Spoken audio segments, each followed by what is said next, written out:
सुप्रभात बच्चों। आज हम आपकी हिंदी की पुस्तक स्पृहा का पाठ 2 पढ़ेंगे।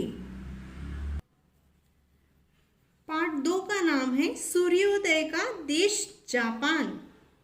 इस पाठ को प्रारंभ करने से पहले हम कुछ विषयों पर चर्चा करेंगे। आप कभी विदेश यात्रा पर गए हैं? नहीं, कहीं नहीं गए ना? कोई बात नहीं, हम इस पाठ के जरिए दूसरे देशों के बारे में जानने की कोशिश करेंगे।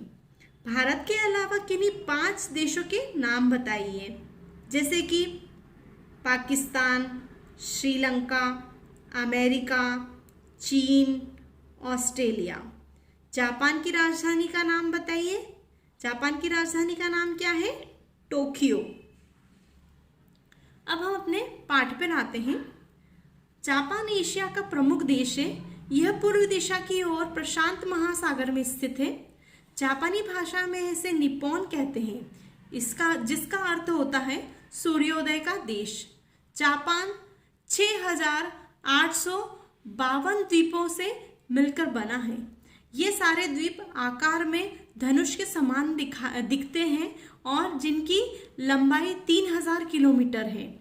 इनमें से मात्र 4 ही प्रमुख हैं। ये द्वीप है होन्शु, होकांडू, क्यूशु और शिकोकू। जापान देश का कुल क्षेत्रफल 3,78,000 वर्ग किलोमीटर है। जापान में स्थित गर्म झरने पूरे विश्व में प्रसिद्ध हैं। जापानी लोग इन झरनों का उपयोग मनोरंजन के लिए करते हैं। पर्यटकों के लिए ये गर्म झरने मुख्य आकर्षण का केंद्र होते हैं। इस पाठ के अंदर हम जापान के बारे में पढ़ेंगे। ये जापान जो देश है ये एशिया का प्रमुख देश है और ये पूर्व दिशा की ओर स्थित है और प्रशांत महासागर में के अंतर्गत ये आता है। जापानी भाषा में इसे निप्पॉन कहते हैं। जापान को क्या कहते हैं? निप्पॉन। और इसका अर्थ होता है सूर्योदय का देश। जापान का अगर हम क्षेत्रफल देखें तो इसकी जो लंबाई है वो 3000 किलोमीटर है और जापान है ये 6,852 द्वीपों से मिलकर बना हुआ है और ये सारे द्वीप मिलके इसको एक धनुष का आकार देते हैं और इनमें से केवल 4 ही प्रमुख द्वीप हैं और इन द्वीपों के नाम है होन्शु, होकांडू, क्यूशु और शिकागो। जापान का कुल क्षेत्रफल अगर देखा जाए तो वो 3,078 वर्ग किलोमीटर है और जापान के अंदर गर्म झरने पूरे विश्व में प्रसिद्ध हैं। इसीलिए ये पर्यटन की दृष्टि से देखा जाए तो सभी के लिए आकर्षण का केंद्र है और यहाँ के लोग भी इन झरनों का बड़ा आनंद लेते हैं। कृपया पृष्ठ पलटिए। जापान का प्राकृतिक सौंदर्य देखते ही बनता है। बर्फ से ढकी पर्वत श्रृंखलाएं, स्वच्छ जल से भरी झीलें, विशाल झरने, गहरे गहरे गड्ढे, तेज प्रवाह वाली नदियां, सुंदर वन और बांस के जंगल। जापान के कुल क्षेत्रफल के 2/3 भाग पर वन स्थित है। इन वनों से मकान बनाने के लिए इमारती लकड़ी और कागज बनाने के लिए लुगदी प्राप्त होती है। जापान को अगर देखा जाए तो ये बहुत ही सुंदर देश है और यहाँ पर बर्फ से ढकी पर्वत श्रृंखलाएं पाई जाती हैं। इसके अलावा स्वच्छ जल की बहुत सारी झीलें हैं, यहाँ पे विशाल झरने हैं, गहरे गहरे गड्ढे हैं जो इसकी सौंदर्यता और ज़्यादा बढ़ाते हैं। यहाँ पर तेज प्रवाह वाली नदियाँ भी हैं और सुंदर वन और बांस के जंगल भी पाए जाते हैं। जापान के अंदर जापान का अगर क्षेत्रफल देखा जाए तो उसका 2/3 भाग पे यहाँ पे वन स्थित है और इन वनों से जो निकलने वाली इमारती लकड़ी होती है उनसे ये इस तरीके के सुंदर मकान बनाते हैं और साथ में ही इन इमारती लकड़ियों से कागज की लुगदी भी बनाई जाती है। जापान विश्व का प्रमुख व्यापारिक देश है। जापान कच्चे पदार्थ जैसे कि लौह, बॉक्साइट, निकल, तांबा, ऊन, कपास, कच्चा तेल, कोयला, प्राकृतिक गैस तथा खाद्य पदार्थों का आयात करता है।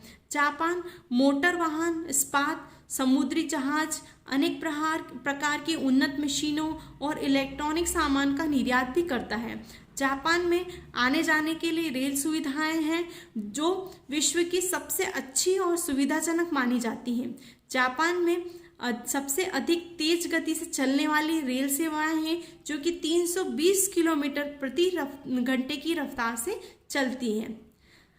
जापान है ये केवल सुंदर देश ही नहीं है, ये एक प्रमुख व्यापारिक देश भी है और यहाँ पर कच्चे पदार्थ जैसे कि लौह, बॉक्साइट, निकल, तांबा, ऊन, कपास, कच्चा तेल और कोयला, प्राकृतिक गैस, खाद्य पदार्थ इनका भी आयात करता है। इसके अलावा कुछ और सामग्रियां जैसे कि मोटर वाहन, इस्पात, समुद्री जहाज और अनेक प्रकार की उन्नत मशीनें, इलेक्ट्रॉनिक सामान इनका ये निर्यात करता है।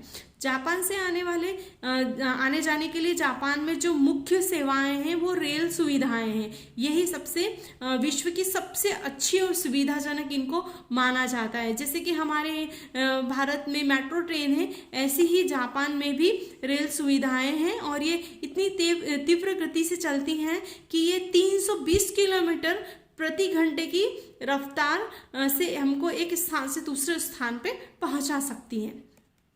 जापान की जनसंख्या का अधिकांश हिस्सा शहरों में रहता है। जापान के प्रमुख शहर Tokyo, Yokohama, Osaka, नोगोया, Kyoto, Nagasaki और हिरोशिमा आदि हैं। जापान के अंदर हमने अभी देखा कि इसके अंदर 4 महाद्वीप हैं और अगर इसकी जनसंख्या का जो अधिकांश हिस्सा है वो शहरों में ही रहता है और इसके जो प्रमुख शहर हैं वो हैं Tokyo, Yokohama, Osaka, Nagoya, Kyoto, Nagasaki और हिरोशिमा। ये इनके प्रमुख जापान के प्रमुख शहर हैं। टोक्यो जापान की राजधानी है और जापान के लोगों का प्रमुख भोजन है चावल और मछली। क्योंकि जापान है वो प्रशांत महासागर के पास में स्थित है, इसलिए यहाँ पर ये क्या है, पूरा कोस्टल एरिया है। तो वहाँ पर क्या ज़्यादा पाई जाती है, मछलियाँ पाई जाती हैं और पानी भी वहाँ पर ज़्यादा होता है, इसलिए वहाँ पर दूसरी खेती तो हो नहीं सकती है। तो वहाँ पर धान की खेती या चावल की खेती ज़्यादा की जाती है, इसलिए यहाँ का प्रमुख भोजन क्या है, वो चावल और मछली है। जापान का सुप्रसिद्ध व्यंजन है सुशी। सुशी व्यंजन मछली, सब्जियों और चावल से बनाया जाता है और यह विश्व प्रसिद्ध है। आज आधुनिकता की दौड़ में मांस और फास्ट फूड जैसे भोजन भी जापानी खाने में शामिल हो गए हैं। इसके अलावा चावल और मछली के अलावा यहाँ पे जो प्रसिद्ध भोजन है वो है सुशी। ये सुशी मछली और सब्जियां और चावल को मिलके बनाया जाता है और विश्व प्रसिद्ध भोजन है। इसके अलावा यहाँ पर मांस और फास्ट फूड भी आपको खाने को मिल सकते हैं। जापान ज्वालामुखियों का देश है। ज्वालामुखी के कारण जापान में अक्सर भूकंप के झटके महसूस किए जाते हैं। कभी कभी ये भूकंप इतने तीव्र होते हैं कि धन और जन की अपार हानि होती है। जापान में मकान लकड़ी, गत्ता इत्यादि से बनते हैं जो भूकंप में ढह भी जाए तो ज़्यादा नुकसान नहीं होता है। 11 मार्च 2011 में जापान एक भयंकर भूकंप और सुनामी का शिकार हुआ जिससे कि जान माल का बेहद नुकसान हुआ। जापान की बंदरगाह भी विश्व प्रसिद्ध हैं और इनका प्रयोग समुद्री जहाज़ों और मछली उत्पादन के लिए किया जाता है। जापान में ज्वालामुखी भी बहुत होते हैं, वहाँ पे भूकंप के झटके भी अक्सर महसूस किए जाते हैं और ये भूकंप के झटके कई बार तो इतने तीव्र होते हैं कि इससे जन धन की हानि भी होती है। और यहाँ पे अक्सर जापान में मकाने वो लकड़ी और गत्तों के ही बनाए जाते हैं ताकि अगर वो भूकंप में ढह भी जाएं तो ज़्यादा नुकसान नहीं होता है। और इसी प्रकार जापान में 11 मार्च 2011 में एक भयंकर भूकंप और सुनामी आई थी जिससे कि जापान को भयंकर नुकसान हुआ था।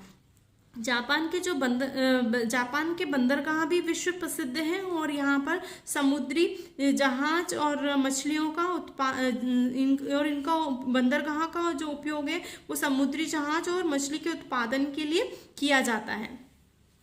जापान में अधिकतर लोग बौद्ध धर्म का पालन करते हैं और यहाँ के लोग शांति प्रिय और मिलनसार होते हैं। स्त्रियाँ घरेलू काम के साथ साथ बाहरी काम भी करती हैं और वे शैक्षणिक और सांस्कृतिक गतिविधियों में भी भाग लेती हैं। जापानी बेहद सफाई पसंद होते हैं और वे अच्छे मेजबान भी हैं।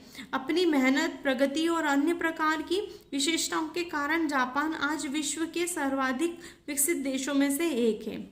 जापान में अगर देखा जाए तो बौद्ध धर्म को अधिकतर माना जाता है और ये बौद्ध धर्म है ये इन्हें चीन से इन्हें प्राप्त हुआ था। चीन के लोगों से इन्होंने बौद्ध धर्म की शिक्षा ग्रहण की, क्योंकि चीन के बहुत ही नज़दीक है और यहाँ के लोग बहुत शांति प्रिय और मिलनसार भी होते हैं और बहुत शर्मीली प्रकृति के होते हैं और ये बहुत ही शिष्टाचारी होते हैं। इसके अलावा यहाँ की जो महिलाएं होती हैं या स्त्रियाँ होती हैं वो घर का काम तो करती हैं, घरेलू काम तो करती हैं, इसके अलावा ये बाहर भी कार्य के लिए जाती हैं और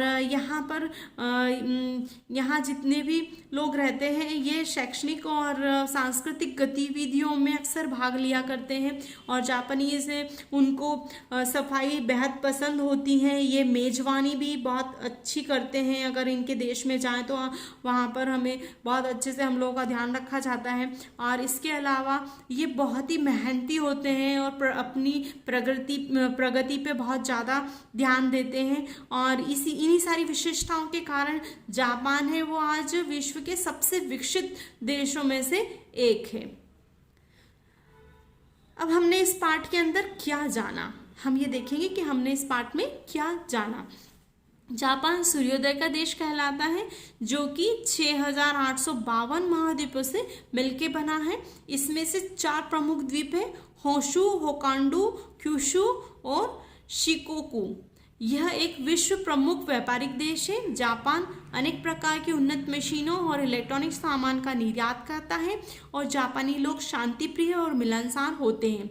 जापान विश्व के सर्वाधिक विकसित देशों में से एक है। अब हम शब्दार्थ पे आते हैं।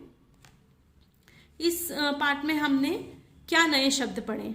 क्षेत्रफल। क्षेत्रफल का मतलब होता है लंबाई और चौड़ाई का गुणांक। स्वच्छ का अर्थ होता है साफ।